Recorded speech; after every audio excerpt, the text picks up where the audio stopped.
Hello everybody, welcome back. Let's have a look at some of these charts then, shall we, and see if we can make any predictions for the day. So I'm not a financial advisor, it's not financial advice, so let's get back into it then, shall we? So first of all, we're on the daily chart, okay? So we've been waiting now since we broke this area to come back down to here, alright? So this is my goal, okay, to get down to 9,000 to 9,200, and if we do get down there, we might be looking for a bounce like we had on these two occasions here, but we also might be looking to have a continuation further down, but we'll talk about that if this were to play out and we were to get down there. I'm sure I'll be making another video if that was the case. First of all, what we need to be focusing on is the $10,000 area, the $10,000 to 9,800 area, which has been tested over and over and over again. And you know what I've been saying in my previous videos, which is that the more a support area gets tested, the more likely it is to be broken, because if it keeps gravitating down to this area, similar as if it was to be continuing to go up to a resistance area, it's more than likely going to break. So the fact that we've got like a gravitational pull always bringing us down to this $10,000 area, sometimes below it, sometimes just above it, suggests to me that we are going to go below it and we're probably going to break it. So I'm just waiting for this to play out, really, and I have been waiting for this to play out since we broke from this area of 11,200, especially when we broke down from 11,000. So we have a look at these indicators now. So the daily does not look too good. It might be having a little bouncy bounce around the $10,000 area, but realistically it's wanting to come back down, and it's probably going to be coming down deeper into this blue box territory. When we look at it, it's the 9,800 area, and if we have one wick here which bounced from it, we had another wick here which almost touched to the bottom of it and bounced from it. You know, these wicks here dipped their toes into it, 9,900 area. It's only a matter of time for me to think we can come down here and then break it. Where one other thing that I was looking at here, obviously, is when we look at the MACD on the weekly, we had a fresh cross. We haven't had a cross in a very long time. When was the last time we had a cross, which was here? That was November of last year. And look what happened there. So we did, I mean, you have to put this into context, right? So November of last year we had a cross on the MACD. It looked, the whole thing was steep. There was never a golden cross when we had a golden cross here. So it's not like we were coming out of a golden cross, really. We were coming out of an extremely bearish year due to the parabolic top that took place. So it's a kind of a different setup, but you know, it is a weekly cross, and it would signify generally more movement to the down. So I am expecting movement to the down. I don't really see anything bullish about this chart at the moment at all. We've got descending trends here. We've been rejected once, twice, three times, quite heavy rejections, you could say.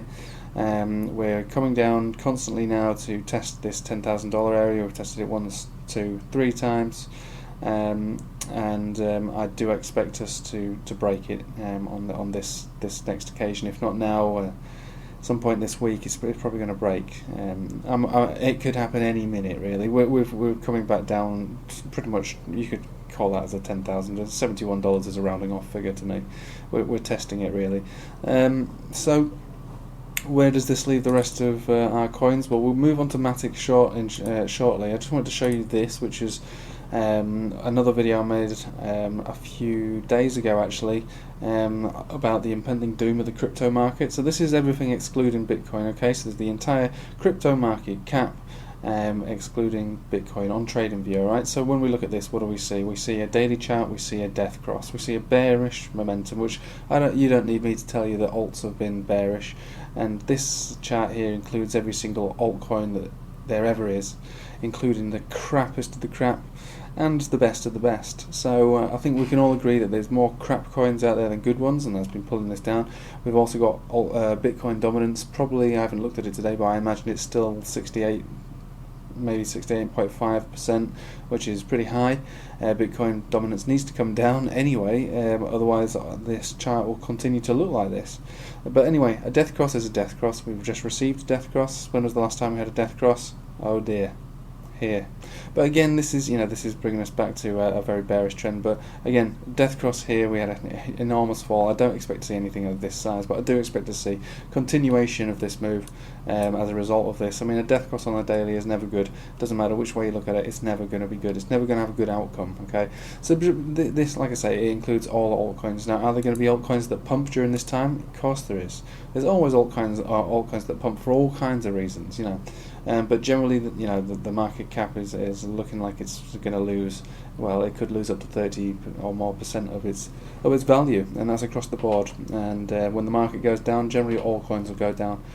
So expect a bit of pain to be had in the alt market. And as I have been looking at this Bitcoin market, it looks like we're in for a bit of pain as well. So across the board, whatever way I look at it, it does not look good. So Bitcoin looks bad. The altcoin market looks bad. Cryptocurrency generally today does not look good. We could say it basically actually looks pretty bad. So we'll look on Matic now for what it's worth. So we're looking at Matic on its Satoshi values here. For some reason, it's on the 5-minute chart.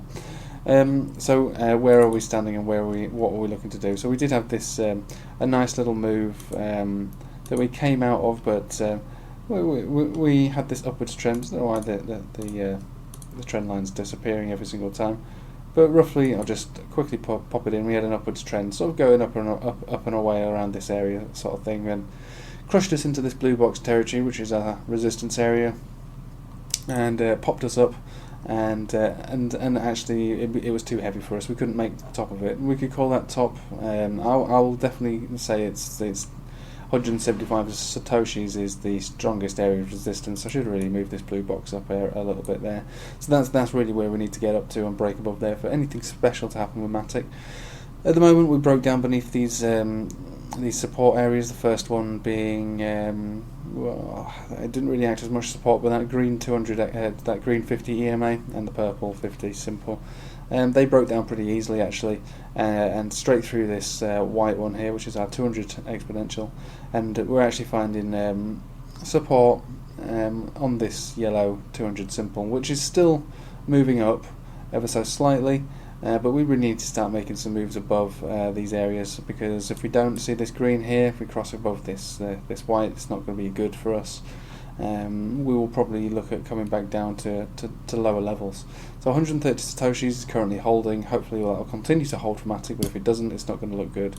Now we'll have a look on the tether pairing. For some reason, again, it's on the 5-minute. We'll move away. We'll go on to the 4-hour, and again we see exactly the same sort of thing playing out. So we broke down beneath these areas here. We couldn't get up to our previous top of our support box, which was we've got it 1.8 cent. Never mind getting up to 2 cent, we couldn't make it through this blue box, which is a shame. So yeah, we're having a sell-off now, and we broke through these resistances, supports every time, smashed right through them. We had a little bounce here on the 200 EMA, but it was ever so small, and actually when we're coming back down on it now, we're finding bounces on the yellow 200 simple, which is fine for the moment. But look at this green beneath the white. That's going to happen very soon. That's not a good sign. Looks like for a continuation on a down. Next support level will be 1.2 cent. Below that, we're back down to 1 cent. So unfortunately, it doesn't look good for Matic either. Looks like we might be in for a fresh cross on the MACD, but a bit of bullish divergence, but ever so slightly. Really not much. It's not very strong.